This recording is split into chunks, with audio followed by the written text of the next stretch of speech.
વિદ્યાર્થી મિત્રો, અગાઉના લેક્ચરની અંદર આપણે જોયું એ પ્રમાણે કે અસમય સંખ્યા કે જે અવિભાજ્ય સંખ્યાને વર્ગમૂળના સ્વરૂપમાં આપણે દર્શાવીએ છીએ એ બધી સંખ્યાઓ અસમય સંખ્યાઓ છે. તો આ અસમય સંખ્યાઓ જે છે એ અસમય સંખ્યાઓને સંખ્યા રેખા ઉપર કેવી રીતે દર્શાવવું એ અગાઉના તમે વિડિયોમાં જોઈ ચૂક્યા છો કે જેની અંદર આપણે બે એક્ઝામ્પલ લીધેલા હતા. વર્ગમૂળમાં 2 અને વર્ગમૂળમાં 3 જે છે એને સંખ્યા રેખા ઉપર કેવી રીતે દર્શાવવા એ આપણે જોયું છે. ચલો તો આજે વર્ગમૂળમાં 5 જે છે એને સંખ્યા રૂપક રેખા ઉપર કેવી રીતે દર્શાવવા એને વર્ગમૂળ ગુણોત્તરની રચના વડે આપણે રજૂઆત કરી. રચનાના મુદ્દા જે છે એને આપણે સ્કીપ કરીશું. જે પ્રમાણે તમે સ્ટેપ્સ કરો છો એ પ્રમાણે જ એના મુદ્દા તમારે સ્ટેપ બાય લખતા જવાનું છે. એ મુદ્દાની અંદર કઈ વસ્તુ અઘરી છે ને એક વખત સમજી લેશો તો તમને આ વસ્તુ જે છે વર્ગમૂળ ગુણોત્તર એ તમને સરળતાથી આવડી જશે. તો સૌથી પહેલા તો આપણે એક સંખ્યા રેખા આપણે દોરી દઈએ કે જેની અંદર મેથડ જે છે એ મેથડ એની એ જ રહેવાની છે. અહીંયા 0 છે, અહીંયા એક બિંદુ આપેલું છે. શરૂઆતમાં આપણે જે રીતે કરતા હતા એ જ પ્રમાણે કે OA એની અંદર O અહીંયા 1 આપેલું છે ત્યાં આગળ એ બિંદુ વડે દર્શાવીએ એટલે OA ની જે લંબાઈ થશે એને આપણે 1 એકમ લઈશું. એ જ રીતે આપણે શું કરવાનું છે કે OA રેખાખંડ જે છે એને લંબ હોય એવો 1 એકમ માપવાળો AB રેખાખંડ દોરીશું આપણે. તો અહીંયા AB રેખાખંડ આપણે લંબ દોરીશું જેને B બિંદુ વડે નામ આપીશું અને O અને B ને જોડી દઈશું. તો અગાઉના વિડિયો લેક્ચરમાં આપણે આ રચના કરી ચૂકેલા છીએ. અહીંયા આપણે લખીશું OA, અહીંયા લખીશું આપણે OA બરાબર 1 એકમ, એ જ રીતે AB બરાબર 1 એકમ. વિદ્યાર્થી મિત્રો, આપણે અગાઉના લેક્ચરમાં જોયું પ્રમાણે કે જો OA અને OB જે છે એ પરસ્પર લંબ હોવાને કારણે પાયથાગોરસનો પ્રમેય ઉપયોગ કરવાથી આપણને OB ની લંબાઈ જે છે એ વર્ગમૂળમાં 2 મળે છે. OB ની લંબાઈ વર્ગમૂળમાં 2 એકમ થશે. તો હવે આગળ આપણે રજૂઆત કરીએ એ પ્રમાણે અહીંયા 1 એકમ લખીશું. આ પણ 1 એકમ છે અને આ જે છે વર્ગમૂળમાં 2 એકમ છે. અહીંયા જે રીતે રજૂઆત કરીએ પ્રમાણે OA અને AB જે છે એ પરસ્પર લંબ છે. તો એ જ રચના તમારે હવે OB જે છે એને કાટકોણ ત્રિકોણની એક બાજુ લઈશું અને આ બાજુને લંબ હોય એવી એક બીજી બાજુ દોરીશું કે જે લંબાઈ જે છે એની 1 એકમ રાખીશું આપણે, જેને આપણે C બિંદુ વડે દર્શાવો. તો આ જે છે એનું માપ પણ 1 એકમ છે. હવે આ બંનેને આપણે જોડી દઈશું. C ને O સાથે જોડીશું તો જે પણ કોણ બને છે એની લંબાઈ પાયથાગોરસના પ્રમેય અનુસાર OB નો વર્ગ વત્તા BC નો વર્ગ બરાબર OC નો વર્ગ થશે. તો OB જે છે એની લંબાઈ વર્ગમૂળમાં 2 નો વર્ગ કરીશું તો 2 થશે. BC ની લંબાઈ 1 છે એનો વર્ગ કરીશું તો 1 થશે. આમ એ બંનેનો સરવાળો જો કરવામાં આવે તો 3 મળશે અને અહીંયા OC² 3 મળશે. તો OC બરાબર વર્ગમૂળમાં 3 મળશે. તો અહીંયા આપણે લખીશું તો OC બરાબર વર્ગમૂળની અંદર 3 એકમ થઈ જશે. તો આ લંબાઈ મળશે તમને વર્ગમૂળમાં 3. આ રચના જે છે એ જ્યાં તમારે એને કન્ટિન્યુ કરવાની છે ક્યાં સુધી, જ્યાં સુધી તમને વર્ગમૂળમાં 5 કિંમત મળે ને ત્યાં સુધી. ફરીથી એક સ્ટેપ કરીશું કે OC જે છે એને લંબ હોય એવી એક બાજુ આપણે દોરીશું CD. એની લંબાઈ લઈશું 1 એકમ એટલે CD બરાબર 1 એકમ થશે. OC બરાબર વર્ગમૂળમાં 3 છે. હવે D બિંદુને O બિંદુ સાથે આપણે જોડીશું તો અહીંયા OD ની જે લંબાઈ મળે છે એ વર્ગમૂળમાં 4 મળશે, જેને અહીંયા લખીશું OD બરાબર વર્ગમૂળમાં 4, જેની કિંમતને આપણે 2 એકમ પણ લખી શકીએ છીએ કારણ કે 4 નું વર્ગમૂળ જે છે એ 2 થાય છે. ચલો મિત્રો, વર્ગમૂળમાં 4 સુધી આપણે પહોંચી ગયા છીએ. હવે એની જ રચના ફરીથી કરીશું. તો OD રેખાખંડ જે છે એને લંબ હોય એવી એક રેખાખંડ જેને આપણે E વડે દર્શાવીશું. તો ED ની જે લંબાઈ છે એ તમને 1 એકમ મળશે. અહીંયા તમે જોઈ શકો છો કે આ જે છે એની લંબાઈ આવેલી વર્ગમૂળમાં 4 જેને આપણે 2 એકમ પણ કહીએ છીએ. તો E બિંદુને O બિંદુ સાથે જોડી દઈશું.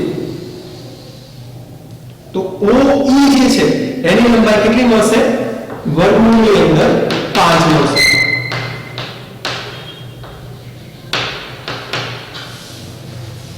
હવે OE જે છે એની લંબાઈ તમને વર્ગમૂળમાં 5 મળી ગઈ છે. તો વિદ્યાર્થી મિત્રો હવે અહીંયા આપણે આ જે સંખ્યા રેખા જે છે એને થોડી એક્સટેન્ડ કરીએ. તો વર્ગમૂળમાં 5 જે છે એની અંદર હવે આ જે વર્ગમૂળમાં 5 મળ્યું છે એને સંખ્યા રેખા ઉપર જો દર્શાવવી હોય તો એની માટે OE જે છે એટલી ત્રિજ્યા લેવી પડશે અને O ને કેન્દ્ર બિંદુ રાખી અને એક ચાપની રચના કરવી પડશે. તો આ રીતે તમે જે ચાપ દોરશો એ ચાપ જે છે માની લો કે અહીંયા F બિંદુ આગળ છેદે છે સંખ્યા રેખા ઉપર. તો OF જે છે એની લંબાઈ વર્ગમૂળમાં 5 એકમ મળશે. આમ સંખ્યા રેખા ઉપર તમે વર્ગમૂળમાં 5 છે એને આ રીતે રજૂઆત કરી શકો છો. એ જ રીતે જો વર્ગમૂળમાં 7 આપેલી હોય તો આ પ્રોસેસ જે છે એ 2 વખત કન્ટિન્યુ કરશો એટલે તમને સંખ્યા રેખા ઉપર વર્ગમૂળમાં 7 ની કિંમત મળી જશે. તો આ રીતે તમે સંખ્યા રેખા ઉપર આ જે કન્ટિન્યુ પ્રોસેસ થાય છે એના કારણે કુંતળની રચના થાય છે જેને આપણે વર્ગમૂળ કુંતળની રચના કહીએ છીએ.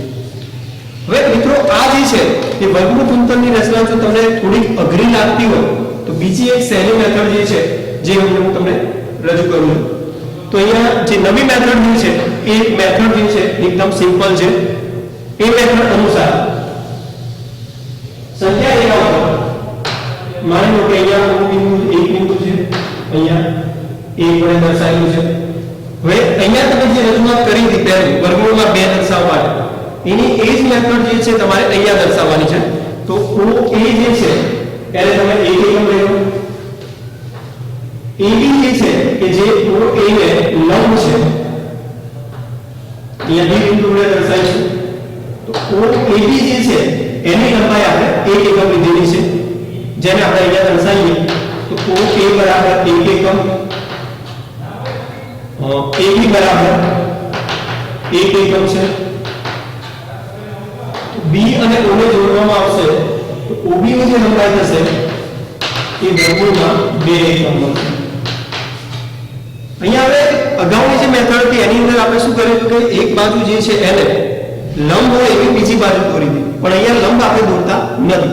અહીંયા જે OB જે છે એને ત્રિજ્યા તરીકે લઈશું અને એને કેન્દ્ર રાખી અને સંખ્યા રેખા ઉપર એક ચાપની રચના કરીશું.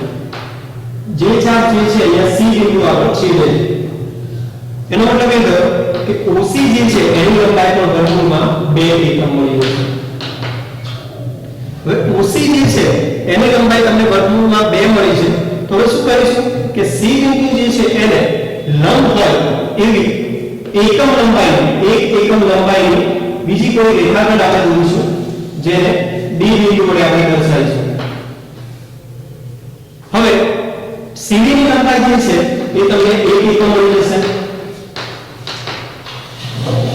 O બિંદુને B બિંદુ સાથે જોડીશું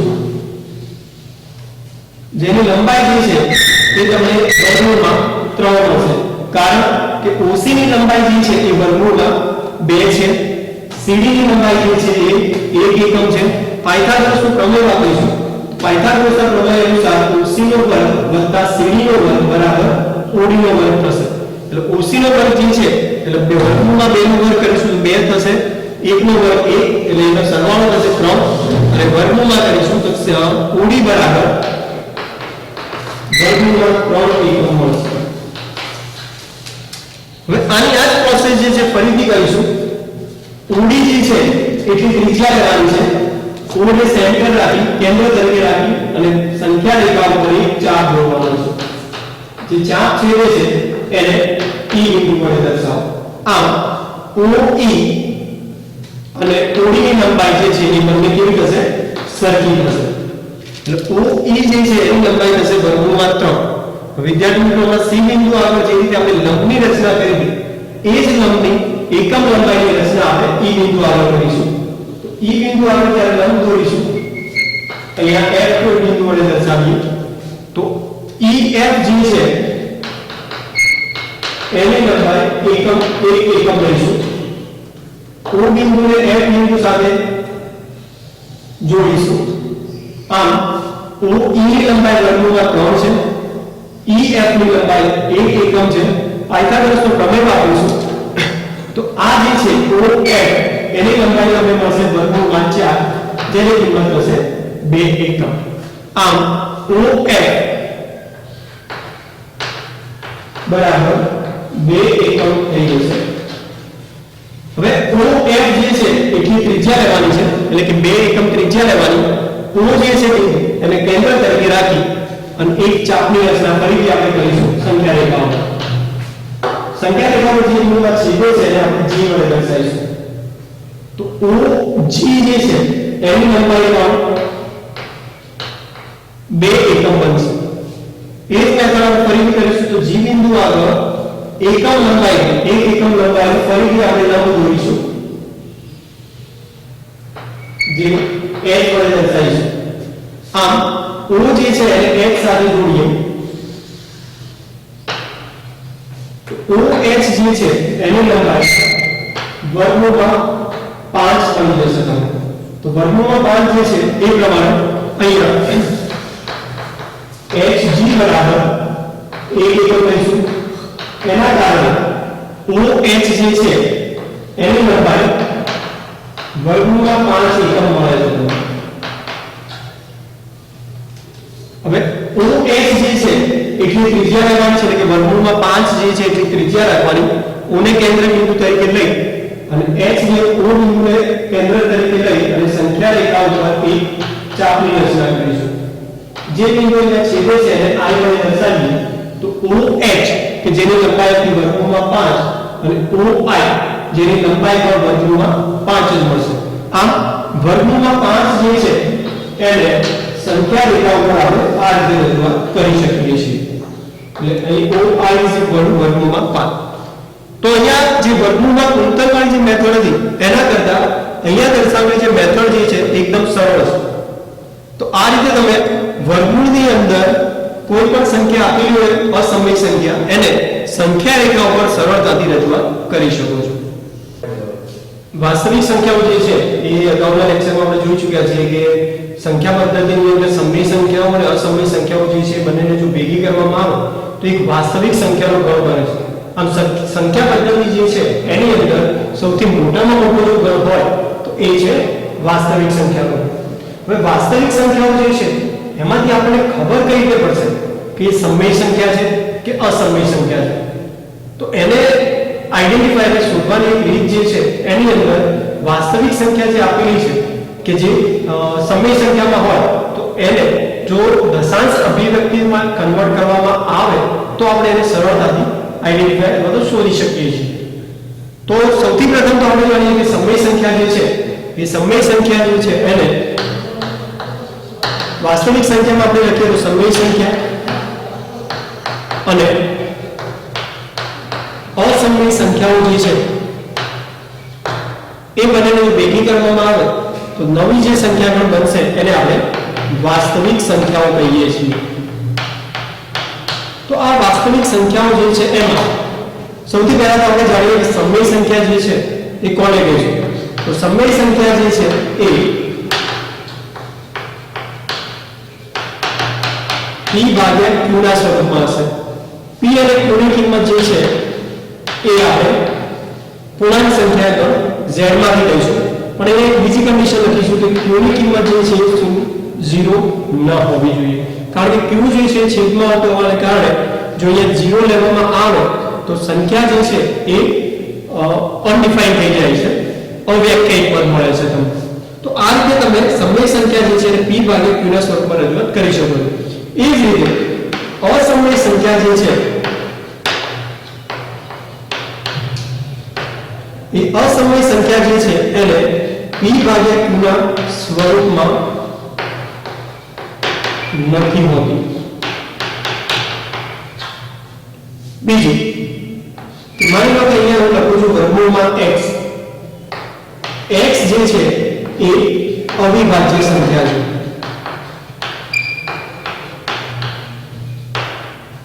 તો આ રીતે વર્ગમૂળમાં x એટલે કે x જો આપેલું એને જો વર્ગમૂળ લેવામાં આવે તો મળતી સંખ્યા જે છે એ અસમય સંખ્યા પ્રકારની જ મળે છે.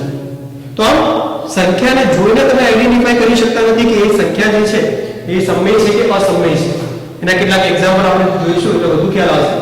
હવે અહીંયા દશાંશ અભિવ્યક્તિ એટલે કે જે તે સંખ્યા આપણે p ભાગ્યા q ના સ્વરૂપમાં સંખ્યા આપેલી છે એને દશાંશ પૂર્ણાંક સંખ્યાની અંદર આપણે ફેરવીએ છીએ.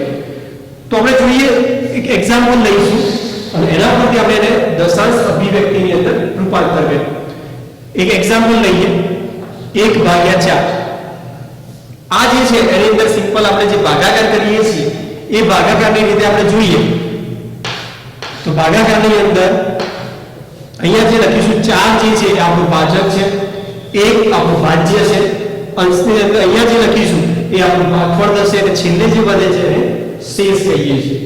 તો આ જે સંખ્યા જે છે એનો ભાગાકારની રીતે આપણે ઉપયોગ કરીએ તો શરૂઆત કરીશું તો અહીંયા 1 જે છે ભાજ્ય જે છે એ ભાજક કરતા નાનો હોવાથી અહીંયા એક શૂન્ય લગાવીશું અને અહીંયા દશાંશ ચિહ્ન મૂકીશું. 4 ગુણ્યા 2 કરીશું એટલે 8 થશે, શેષ 2 વધે છે, ઉપરથી 0 જે છે એ નીચે લાવીશું તો અહીંયા 0 આવશે. 4 ગુણ્યા 5 કરીશું એટલે તમને જવાબ મળી જશે 20. બીજું એક એક્ઝામ્પલ લો કે જેની અંદર 1/3 લઈએ. 1/3 જે છે એનો પણ ફરીથી આપણે ભાગાકારની રીતનો ઉપયોગ કરીશું. 1/3 છે 0 લઈશું, અહીંયા 0 આવશે, 3/3 કરીશું એટલે 9 વધશે, 1 વધશે, ફરીથી 0 લખીશું એટલે 0 ને નીચે લાવીશું, 10 થશે, 3/3 ફરીથી 9 વધે છે, 0 1 ઉપરથી 0 ફરીથી નીચે આવશે, 3/3 એટલે કે 9 વધે છે, 0 1 ફરીથી 0 નીચે લાવીશું આપણે, 3/3 ફરીથી 9. તો અહીંયા તમે જોઈ શકો છો કે દરેક વખતે શેષ જે છે એ અહીંયા પણ એક મળે છે, અહીંયા પણ એક શેષ છે, એક શેષ છે, અહીંયા એક શેષ છે. આમ શેષ જે છે એ દરેક વખતે રિપીટ થાય છે. અને નીચે આપણે લખીએ પહેલા એક્ઝામ્પલની અંદર શેષ કેટલી વધે છે તો અહીંયા 2 વધે છે અને પછી 0 થઈ જાય છે. એ જ રીતે ભાગફળ જે છે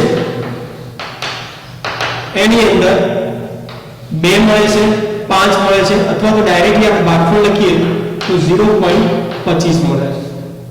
એ જ રીતે અહીંયા લખીએ તો શેષ જે છે એ દરેક વખતે તમને સંખ્યા જે છે રિપીટ થાય છે અને ભાગફળ જે છે એની અંદર તમને જવાબ મળે છે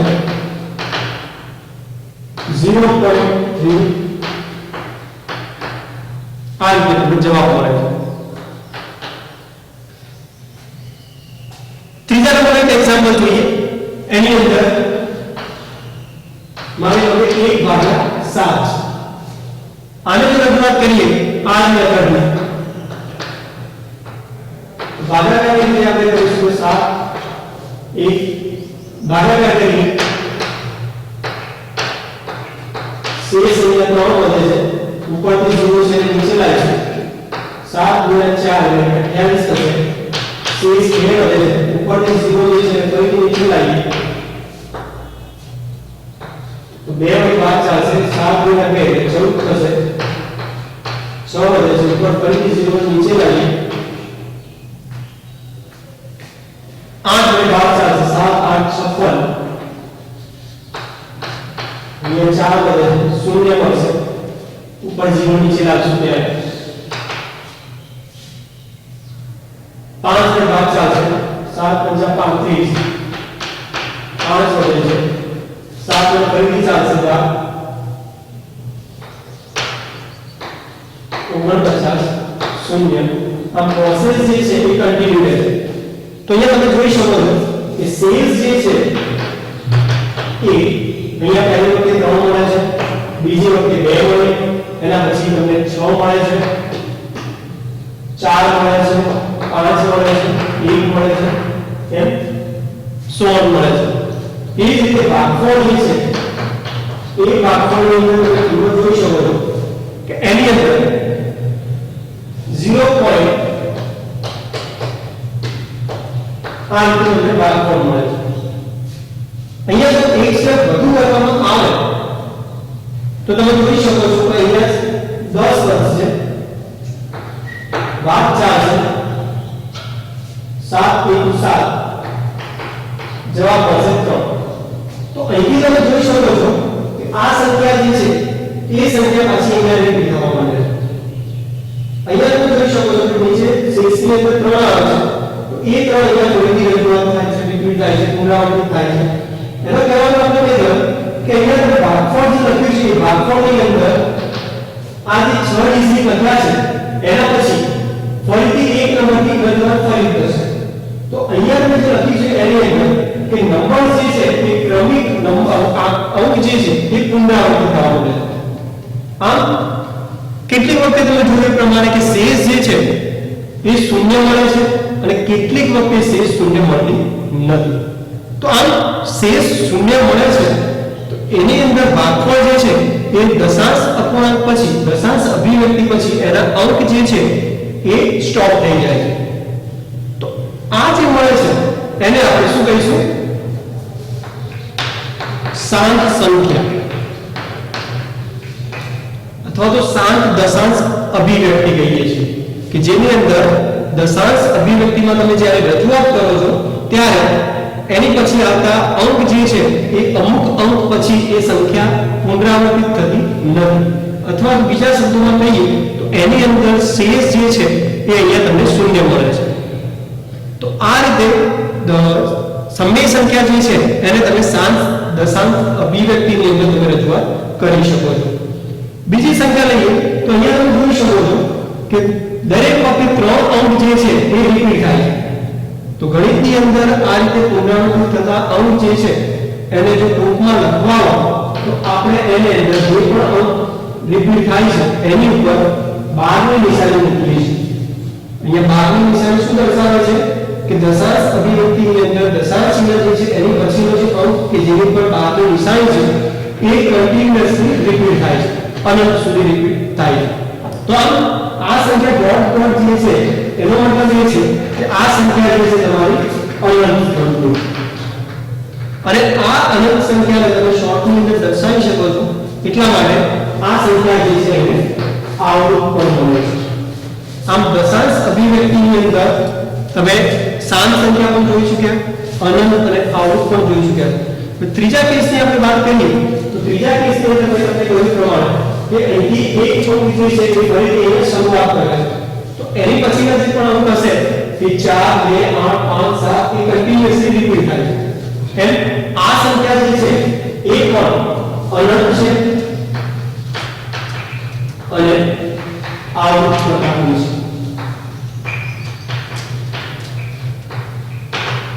મિત્રો તમે અહીંયા જોઈ શકો છો કે આ બંને એક્ઝામ્પલની અંદર શેષ જે છે એ ક્યારેય પણ શૂન્ય થતી નથી.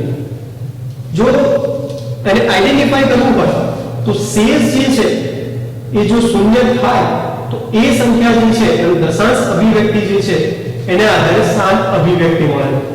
જો શેષ શૂન્ય ના મળતી હોય તો એને અનંત અને આવૃત પ્રકારની સંખ્યા મળે છે.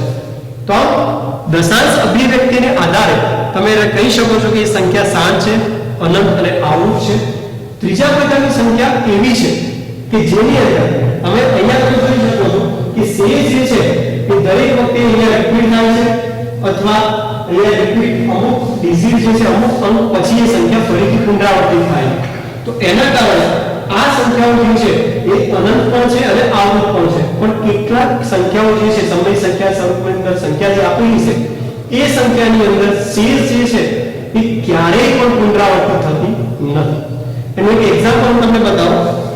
પાઈની કિંમત તમે જાણો છો, પાઈની કિંમત આપણે સરળતા ખાતર મેં અગાઉ પણ કહ્યું કે 3.14 લઈએ છીએ, પણ આ એની એક્ઝેક્ટ ફિગર નથી. એની અંદર જોઈએ તો 3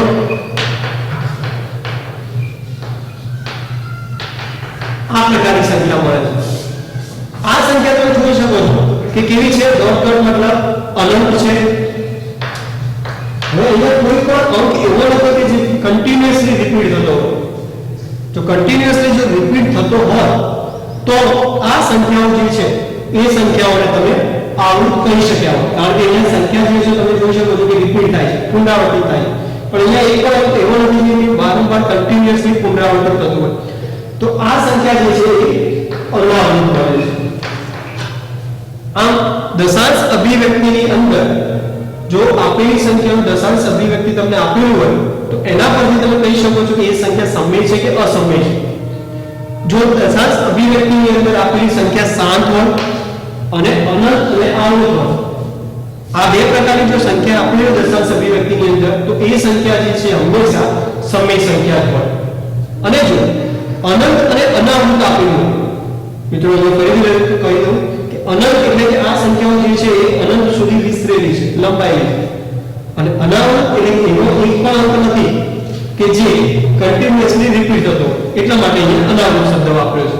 આમ અનંત અને અનાવૃત આપેલી સંખ્યા હોય તો એ સંખ્યા હંમેશા અસમય સંખ્યા પ્રકારની સંખ્યા બને છે.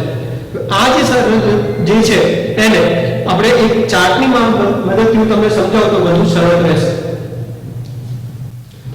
વિદ્યાર્થી મિત્રો, વાસ્તવિક સંખ્યાઓ જે છે એ વાસ્તવિક સંખ્યાઓ દશાંશ અભિવ્યક્તિ જે છે એ આપણે હમણાં જોયું પ્રમાણે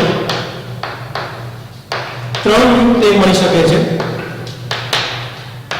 તો એ ત્રણ રીત જે છે એમાંથી કઈ રીત છે આપણે જોઈ લઈએ. દશાંશ અભિવ્યક્તિ પહેલી જે છે એ શાંત મળતી હોય. બીજી મેથડ જે છે એની અંદર અનંત આવૃત મળતી હોય. અને ત્રીજી અભિવ્યક્તિ જે છે એની અંદર અનંત અનાવૃત પ્રકારની હોય. શાંત કોને કહીશું તો એનું કે એક્ઝામ્પલ લખીએ તો 0.75, 0.75, 1.25. તો આની અંદર તમે જોઈ શકો છો કે દશાંશ અભિવ્યક્તિની અંદર દશાંશ ચિહ્ન પછી અમુક આંક જે છે એના પછી સંખ્યા જે છે ટર્મિનેટ થઈ જાય છે. તો આ સંખ્યા જે છે આ પ્રકારના જે એક્ઝામ્પલ જે છે એને આપણે શાંત દશાંશ અભિવ્યક્તિ કહીએ છીએ. અનંત આવૃતની અંદર આપણે જોઈએ તો 1.3. તમે આ એક્ઝામ્પલ અંદર જોઈ શકો છો કે ત્રણ દશાંશ ચિહ્ન પછી ત્રણ જે છે એ કન્ટિન્યુઅસલી રિપીટ થાય. એને અનંત આવૃત પ્રમાણે લખવા જઈએ તો આ રીતે 1.3 બાર તરીકે લખી શકીએ છીએ. અહીંયા બારની નિશાની શું દર્શાવે છે કે અહીંયા ત્રણ અંક જે છે એ કન્ટિન્યુઅસલી રિપીટ થાય છે. બીજું એક એક્ઝામ્પલ જોઈએ.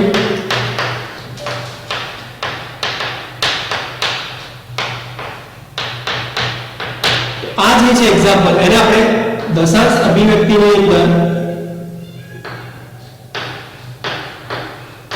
0.7 જેની ઉપર 6 અંક જે છે દશાંશ ને પછીના એ બધા અંક જે છે એ રિપીટ થાય છે. એટલા માટે આ સંખ્યાને આપણે અનંત અને આવૃત પ્રકારની લીધેલી છે. અનંત અનાવૃત પ્રકારની સંખ્યા, તો અનંત અનાવૃત પ્રકારની સંખ્યા જે છે એની અંદર સંખ્યા જે છે એની અંદર કોઈ પણ અંક જે છે એ કન્ટિન્યુઅસલી રિપીટ થતો નથી. અહીંયા ડોટ દર્શાવે છે કે એ સંખ્યા કેવી છે, અનંત છે. અને અનાવૃત મતલબ કે એક પણ અંક એવો નથી કે જે બારે ઘડીએ રિપીટ થતો હોય. એટલા માટે આ પ્રકારના જે એક્ઝામ્પલ જે છે એને આપણે અનંત અનાવૃત કહીએ છીએ. તો ઉપરની જે બે અભિવ્યક્તિ થઈ શાંત અને અનંત આવૃત, જો દશાંશ અભિવ્યક્તિની અંદર આ પ્રકારના એક એક્ઝામ્પલ આપેલા હોય તો એ સંખ્યા હંમેશા સમય સંખ્યા બને છે. અને સમય સંખ્યાને p ભાગ્યા પૂર્ણ સ્વરૂપમાં આપણે રજૂઆત કરી શકીએ છીએ. પણ જો અનંત અનાવૃત પ્રકારની સંખ્યા હોય તો એ સંખ્યા હંમેશા અસમય પ્રકારની જ બને છે. એટલે કે p ભાગ્યા પૂર્ણ સ્વરૂપની અંદર આપણે રજૂઆત કરી શકતા નથી. આમ p ભાગ્યા પૂર્ણ સ્વરૂપની અંદર જો રજૂઆત કરવી હોય, એક્ઝામ્પલની અંદર અથવા તમારા સ્વાધ્યાયની અંદર કેટલાક એક્ઝામ્પલ આપેલા હશે કે જેની અંદર તમને દશાંશ અભિવ્યક્તિમાં આપેલા હશે, એમાંથી તમારે સમય સંખ્યાના સ્વરૂપમાં રજૂઆત કરવાના છે. તો એની માટે ખાલી જસ્ટ આ ટેબલ જે છે, ચાર્ટ જે છે એને તમારે ખાલી યાદ રાખવાનું છે. તમારે પહેલા તો વિચારવાનું છે કે દશાંશ અભિવ્યક્તિ શાંત પ્રકારની છે, અનંત આવૃત પ્રકારની છે કે અનંત અનાવૃતની છે. જો દશાંશ અભિવ્યક્તિ અનંત અનાવૃત હોય તો એ સંખ્યા જે છે એ હંમેશા અસમય સંખ્યા હોય, અને અસમય સંખ્યા જે છે એ p ભાગ્યા પૂર્ણ સ્વરૂપમાં આપણે દર્શાવી શકતા નથી. તો બાકીની બે અભિવ્યક્તિ જો શાંત અને અનંત આવૃત પ્રકારની હોય તો જ આપણે એ બંને સંખ્યાને સમય સંખ્યા p ભાગ્યા પૂર્ણ સ્વરૂપની અંદર દર્શાવી શકીએ છીએ.